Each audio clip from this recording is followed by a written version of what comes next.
Hi, Bonnie Cox here, founder and president of the Power Training Institute. First of all, thank you so much for coming to our seminar in San Diego. I know that being a manager is not easy, and many of you have been wondering about what kind of words to use when coaching, especially an underperforming employee.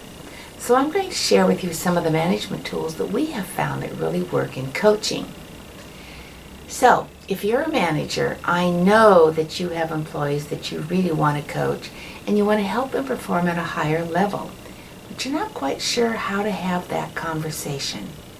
Maybe you have an employee who is missing deadlines, or they're constantly late, or maybe they make a lot of frequent errors. First of all, you can't afford to have an underperformer on your team. Gallup has found that a quarter of all employees are simply just showing up to collect a paycheck. That means 25% of our workforce is checked out and they're not contributing. That ends up being a hefty sum of lost productivity. But you already know that. Why? Because you see it every day with your teams.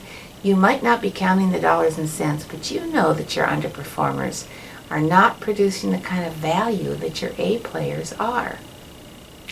So generally, as a rule, it's always better to salvage and coach an employee to success rather than just dismissing or terminating them.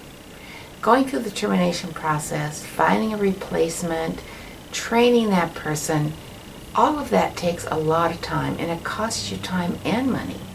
And the cost per hire is now upwards of $8,000, and that doesn't even include the work and the energy that you're going to put into finding a replacement. So unless you have an extreme case, it's usually better to try to coach and maximize that employee's potential. Believe me, I understand that you get frustrated with your underperformers. Who wouldn't? Well, it all comes down to really having a conversation, a performance conversation. If you don't address poor performance, it only gets worse. But the difference between a coaching and a disciplinary conversation is that coaching strives to bring out the best in the employees by establishing mutual respect and mutual goals.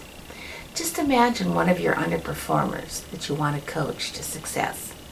Let's look at a tool that will do just that. It's called Describing the Gap. It works whenever you have a gap between what are the expectations that you had and how the employee is actually performing.